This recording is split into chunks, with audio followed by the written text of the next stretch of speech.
pessoas a gente conhece bem, os outros irmãos aqui que eles dizem, mas a grande maioria eu confesso que não conheço. Então eu preciso me apresentar. Eu sou da Igreja do Eucalipto, da Fazenda Rio Grande, meu nome é Joel. Eu estou muito feliz pelo convite que eu recebi do Anderson, a última vez que eles estiveram conosco lá na Fazenda Rio Grande. Obrigado, irmão, por essa oportunidade de estar aqui. Fechem os olhos e vamos fazer uma breve oração antes de nós abrirmos a palavra de Deus. Grande Deus e Pai, a sua palavra será aberta, Senhor, e nós pedimos a unção do Santo Espírito em nossas vidas, em nosso coração, para que nós possamos entender, Senhor, não somente entender, mas também colocar em prática em nossas vidas. Ajude-nos, Senhor, a compreender tudo que o Senhor tem para nós, tudo que o Senhor deixou revelado para nós, Pai.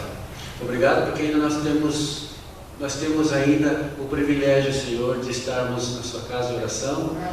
Amém. E pregar o Evangelho a todo mundo, segundo a sua palavra ordena que façamos. Amém. Obrigado porque o Senhor incumbiu a nós, Senhor, de fazer isso. O Senhor poderia ter colocado isso na mão de anjos, no entanto o Senhor escolheu a nós para fazer isso. Muito obrigado, Senhor. Fica conosco, abençoa cada irmão que se achegou nessa noite. Nós o pedimos em nome de Jesus. Amém. Amém.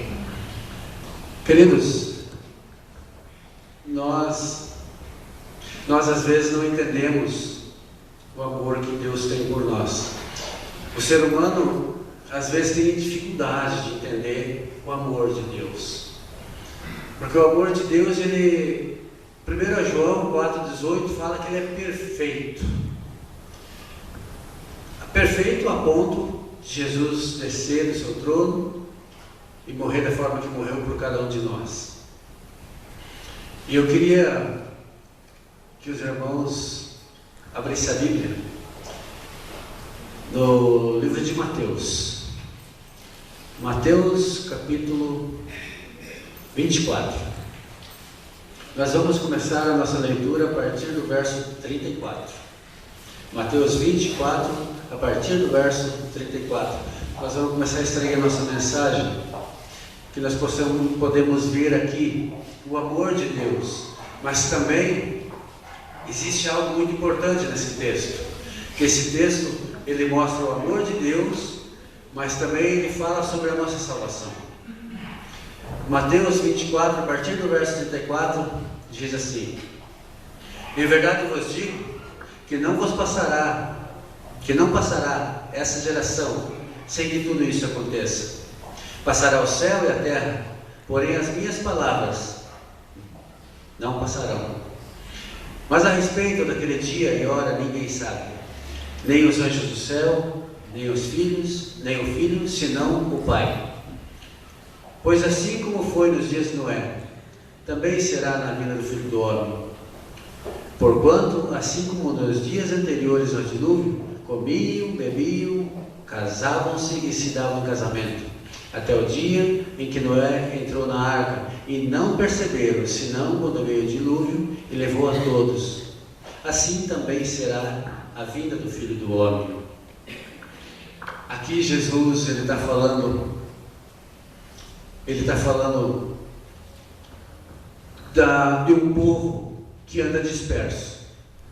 Ele fala nesse texto que nem todos herdarão o céu, porque no verso 37 e 38, pois assim como foi nos dias de Noé, também será a vinda do Filho do Homem. Porquanto assim como nos dias anteriores ao dilúvio comiam, bebiam, casavam-se, davam-se em casamento, até o dia em que Noé entrou na arca. As pessoas estavam dispersas, as pessoas estavam vivendo normalmente, despreocupadas. O livro de Isaías diz que povo que vive sem muros e vive despreocupados. E aqui ele dá o exemplo de Noé, que na época em que Noé passou 120 anos pregando, 120 anos falando do dilúvio, de tudo que ia ocorrer. Ninguém acreditava e ainda zombavam dele, chamando ele de velho maluco, de muitas outras coisas. E só foram perceber, segundo o texto relata, quando já estava acontecendo o dilúvio. Isso acontece hoje nos nossos dias. As pessoas andam despreocupadas, as pessoas andam desatentas e não olham para as maravilhas que Deus deixou revelado e para as coisas que Jesus nos alertou há muito tempo. Se nós formos para Gênesis, bem no começo do livro de Gênesis ali, nós vamos ver algo ali. Gênesis, capítulo 7 de Gênesis. Aqui no capítulo 7 de Gênesis, no primeiro verso, capítulo 7, verso 1, diz assim: Disse o Senhor a Noé: Entra na arca, tu e toda a tua casa, porque reconheço que tem sido justo diante de mim no meio dessa geração. Aquela geração era uma geração corrompida. Nessa época descrita na palavra de Deus, as pessoas estavam vivendo em pecado, prostituição, matavam-se uns aos outros, faziam todo tipo de coisas abominável aos olhos de Deus. E no meio de uma geração completamente corrompida, aonde Noé não conseguiu encontrar 10 justos, mas Deus, com o amor soberano dele, com a justiça dele, porque o nosso Deus é um Deus de amor, mas também é um Deus de justiça, ele viu uma família, um homem que era justo. Esse homem era Noé. Então ele orientou Noé sobre a arca, e ele fala no verso 7, capítulo 1, entra na arca. E no mesmo capítulo, no verso 16, o finalzinho do verso 16, do capítulo 7, ele diz assim: E o Senhor fechou a porta após ele. A palavra de Deus declara que a porta que Deus fecha, ninguém abre. E aquela que ele abre, ninguém fecha. Se Noé tivesse fechado a arca, se a incumbência de fechar a porta fosse de Noé, pelo coração que ele tinha, ele abriria a porta. Mas Deus, a palavra de Deus diz: Deus fechou a porta. Porque Noé ficou 120 anos pregando e ninguém acreditou. Hoje, quando eu acredito que essa igreja, esses irmãos que aqui estão, muitos já têm passado por experiências semelhantes quando vão evangelizar. As pessoas recusam. Quando você tenta falar de Deus, tem aquele que até aceita, tem aquele que conversa com você, mas a grande maioria recusa. E quando você entra nos mandamentos, então, aí a pessoa vira as costas e vai embora. Quando você fala do selo de Deus, então, acaba a conversa ali.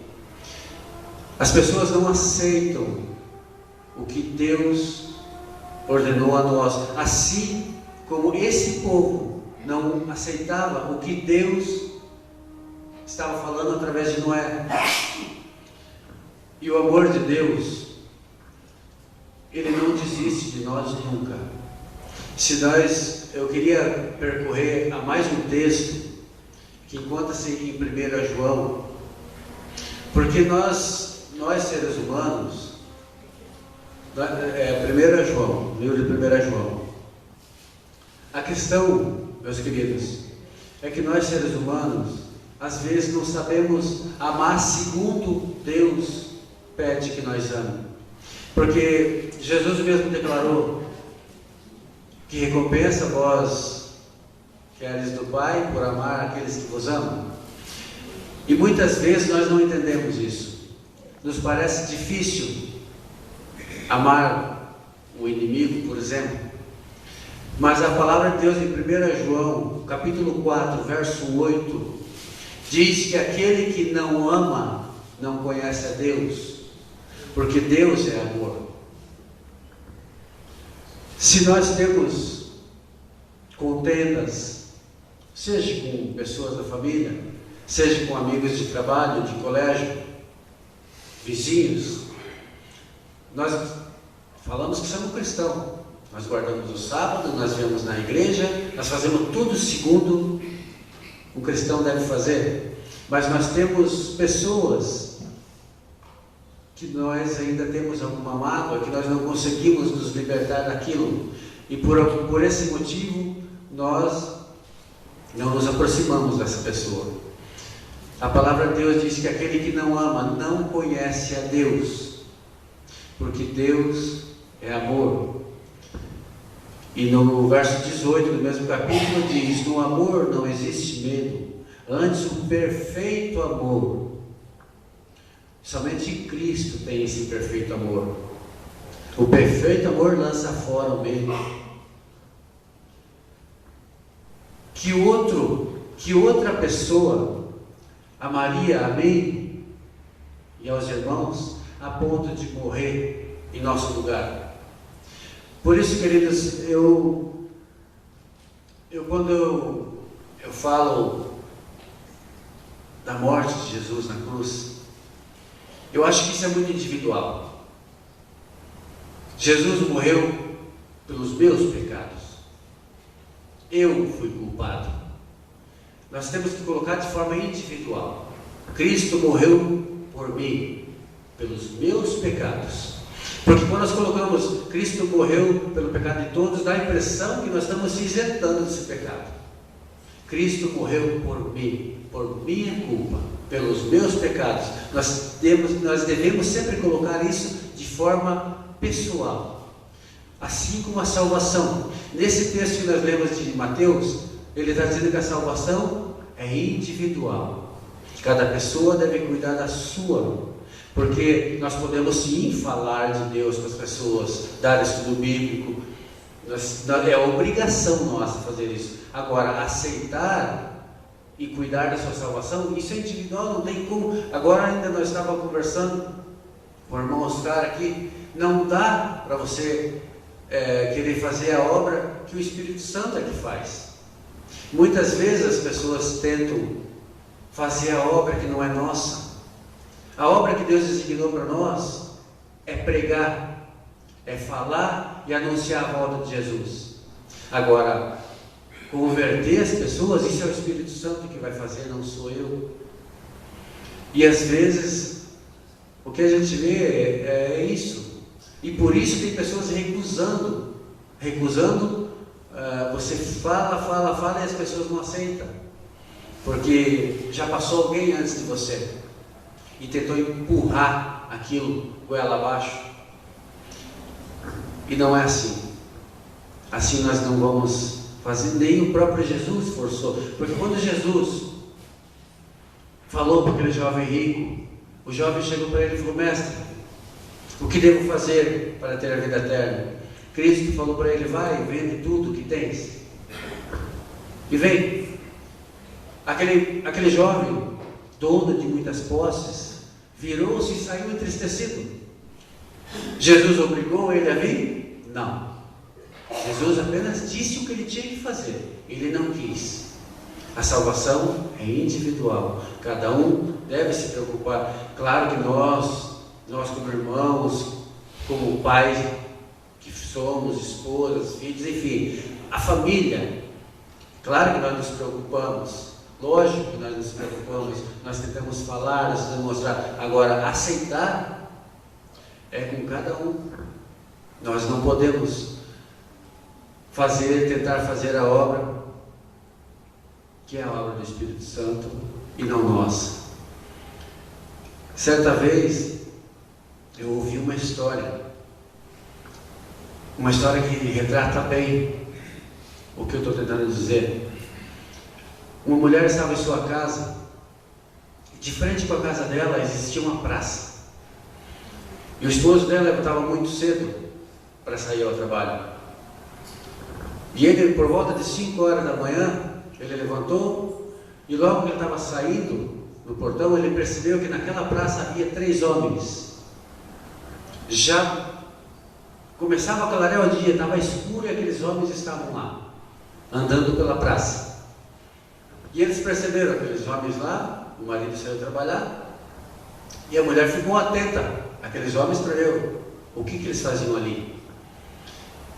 E as horas foram se passando e ela percebeu que aqueles 3 homens estavam entregando folhetos que falavam sobre o amor de Deus. E eles entregavam livros que falavam sobre o amor de Deus. eles convidavam pessoas que passavam pela praça a orar com eles. E assim se foi, durante toda a manhã, desde aproximadamente as 5 horas do horário que o marido saiu, já estava dando meio-dia, aqueles homens continuavam ali, um dia muito quente, e aquela senhora se compadeceu daqueles homens, e foi até um deles, e falou: moço, eu estou percebendo que vocês estão aqui desde muito cedo, não vi vocês comer nada, não vi vocês beberem nada, eu queria convidá-los a almoçar comigo. Um deles perguntou para ela: seu esposo se encontra? Ela falou: não, meu esposo está trabalhando, então nós não podemos ir. Não, mas ele veio almoçar em casa, então quando ele chegar, você pergunta para ele se nós podemos, aí você vem e faz um convite. Ela: tudo bem, assim que ele chegar, eu volto. Não demorou para que o esposo chegasse. E ao esposo chegar, ela relatou a ele o que estava acontecendo com aqueles homens. Ele falou: então vai, convide eles a vir almoçar conosco. E essa mulher voltou lá e falou: meu esposo chegou, contei a ele o que nós conversamos, e ele disse que vocês podem ir até a minha casa e almoçar conosco. E um desses homens falou: então escolha um de nós três para almoçar, porque somente um pode ir na sua casa, os três não podem, somente um. E ela ficou meio embaraçada e falou: qual é o seu nome? Eu não sei o nome de vocês. Ele falou: eu sou a esperança. Esse aqui é o amor e aquele lá é a fé. Agora você escolhe um para ir à sua casa almoçar com você. Ela pensou, ficou meio sem graça, porque ela queria que os três fossem, mas só podia ir um. Ela falou: então eu escolho o amor. Eu quero que o amor entre na minha casa.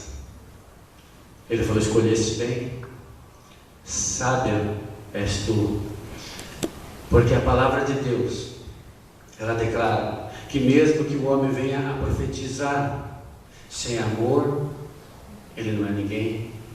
Mesmo que a fé dele mova montanhas, sem o amor, não vale de nada.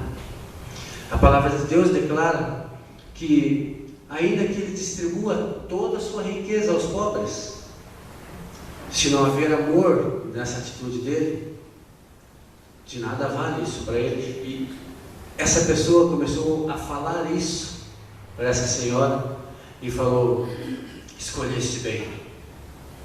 Então ela permitiu que o amor entrasse na casa dela, o amor de Deus entrasse na casa dela. E é esse amor que eu e cada um dos irmãos devemos deixar entrar na nossa casa hoje. Hoje é o dia de nós nos entregarmos a Deus, de nós anunciarmos a esse Jesus. No capítulo 13, no verso 13 de 1 Coríntios, o texto ali diz: agora, pois, permanece a fé, a esperança e o amor. Porém, desses três, o maior é o amor. Amém. Nós nunca podemos esquecer, queridos, do que Cristo fez por nós um dia. Quando nós vamos, há pouco tempo atrás, nós estudamos na escola sabatina sobre o santuário, e nós vimos lá que havia o dia da expiação, que era o dia em que Deus se manifestava no santuário. Uma vez por ano Deus se manifestava ali, e nesse dia as pessoas deveriam ir até o santuário, apresentar suas ofertas por seus pecados. Caso você não fosse, você morreria naquele dia. Você tinha apenas esse tempo para se arrepender dos seus pecados. Mas Deus, com esse amor tão grande, Ele trouxe Jesus do céu para esse mundo de pecado. E aquilo que para nós antes era apenas um ano, era o que nós tínhamos para nos arrepender, senão era o fim de tudo para nós, morreríamos perdidos. Hoje nós temos uma vida. Obviamente não precisamos esperar uma vida, mas mesmo eu acredito que se nós vivêssemos numa época onde nós tivéssemos um ano para se nos arrepender, poucos de nós estariam aqui, muito poucos de nós, porque eu mesmo conhecia Deus, já tinha 40 anos de idade. Então, se Deus não tivesse colocado sobre nós o grande amor, o amor perfeito que é Cristo Jesus, poucos ou nenhum de nós estaríamos aqui. E às vezes nós nos entristecemos porque nós vemos queridos nossos recusar a palavra de Deus. Mas eu estava conversando com o irmão Hércules, ele falou dos filhos. Qual pai não ora por seus filhos? Qual mãe não ora por seus filhos? Todos, sem exceção. As pessoas dizem que Jesus demora a voltar, que ele está demorando demais, mas ele não está demorando a voltar. Segundo a Pedro diz que ele não voltou porque ele aguarda alguns de nós. Ele aguarda pessoas que um dia conheceram e viveram o amor de Deus, mas que hoje por algum motivo estão longe. Deus aguarda por essas pessoas. Deus aguarda por nossos filhos. Deus aguarda muitas vezes por nós mesmos. Na Palestina, a agricultura de lá, ela era conhecida, é conhecida inclusive. Os agricultores, eles aguardam a primeira chuva, que é conhecida por chuva temporã. Então eles aguardam essa chuva para semear. E após essa chuva, eles semeiam e não demoram para que floresça a semente que eles plantaram. Após aquilo crescido, eles aguardam as últimas chuvas antes da colheita. E essa chuva é a chuva serôdia. E os homens que escreveram a palavra de Deus trouxeram isso para a palavra de Deus. A chuva temporã e a chuva serôdia. A temporã já caiu. Agora nós aguardamos a serôdia, que é o derramamento do Espírito. A chuva serôdia nada mais é do que o derramamento do Espírito que acontecerá nos últimos dias. Últimos dias a qual nós já estamos bem próximos. E louvado seja Deus por isso. Louvado seja Deus porque cada um de nós aqui temos lutas, temos sofrimentos. Muitas vezes nós choramos, mas essa esperança é que nos dá força para continuarmos.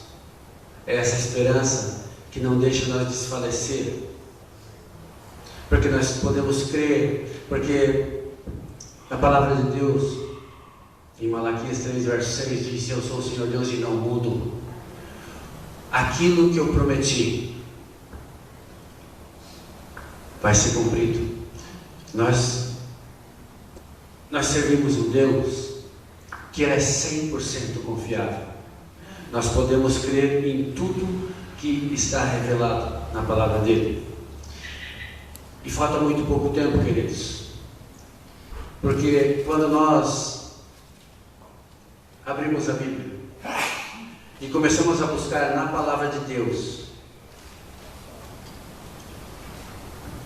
o quanto tempo falta? Obviamente nós não sabemos, a Bíblia não nos relata isso, mas nós podemos fazer da seguinte forma: se nós abrirmos a nossa Bíblia no capítulo 11 de Apocalipse e começarmos a estudar, começarmos a olhar para esse capítulo, até esse capítulo, tudo já aconteceu. Essas profecias já aconteceram. Agora vejam quanto falta para frente. Muito pouco. Essas profecias do capítulo 11 adiante não aconteceram ainda. Mas quando nós olhamos, nós vemos que falta muito pouco tempo.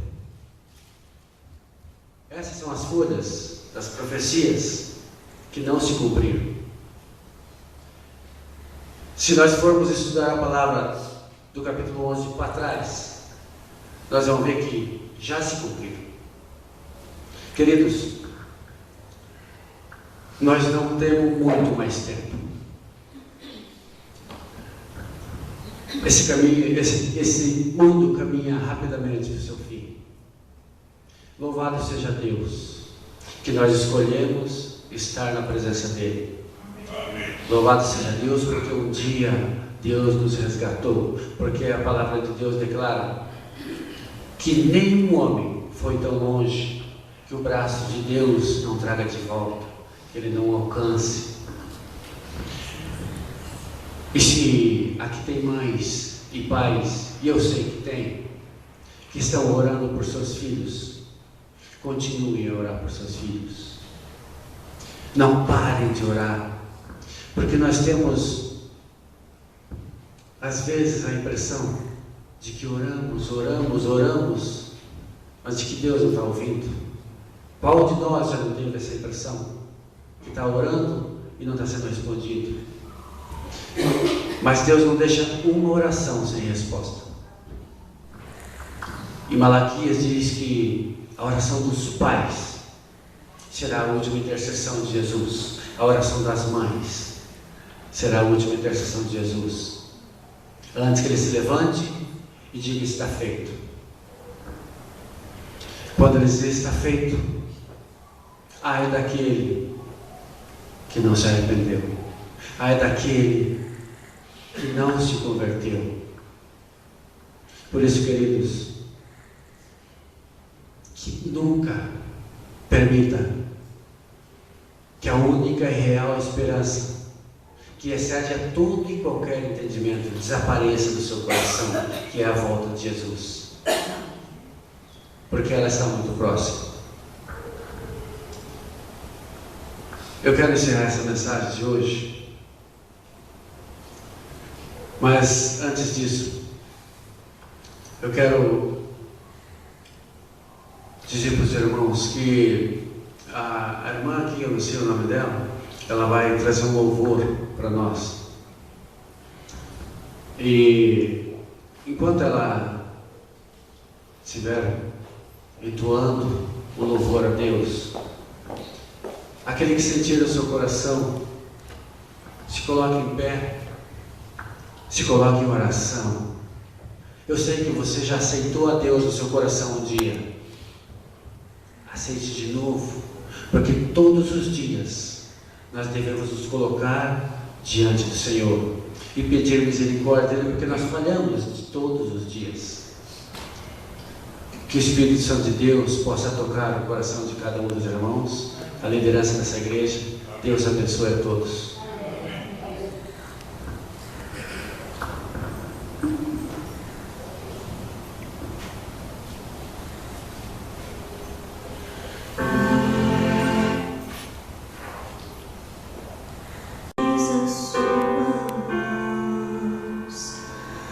Não endureçais o vosso coração. Essas são palavras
Jesus Cristo é tudo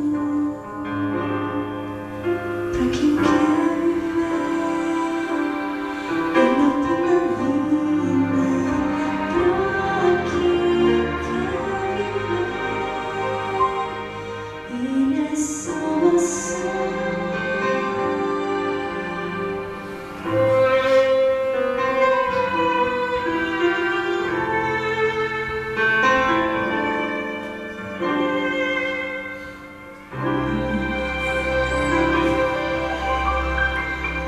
Oremos.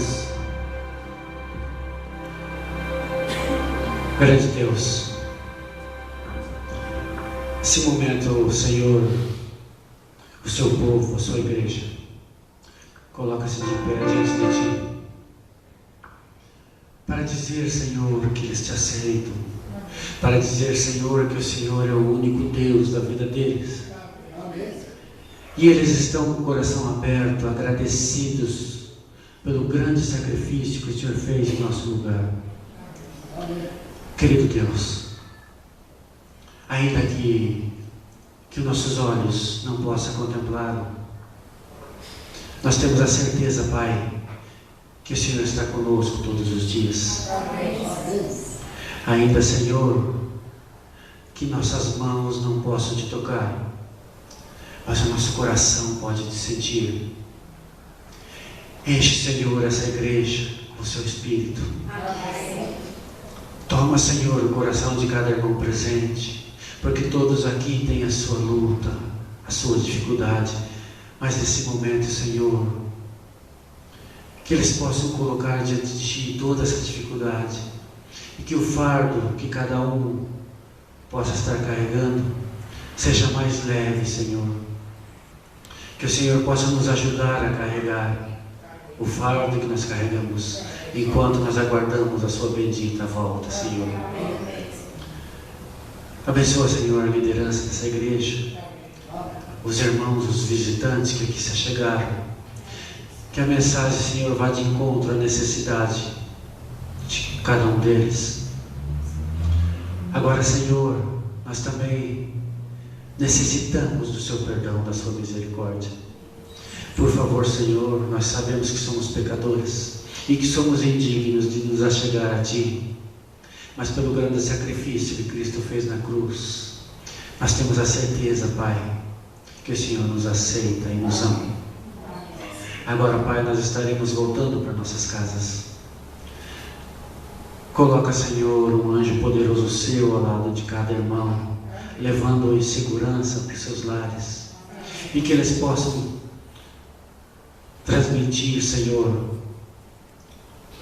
a Sua palavra, a Sua mensagem, o Seu amor aos seus queridos, e que o Espírito Santo de Deus faça o trabalho necessário na vida de cada um. Essas são as bênçãos, Senhor, que nós o pedimos. Não que haja méritos em nós, Senhor, porque nós somos falhos, pecadores, e em nós não há mérito algum. Nós o fazemos nos méritos do Seu Filho amado, Jesus Cristo, que um dia morreu na cruz por cada um de nós. Amém, Senhor. Amém.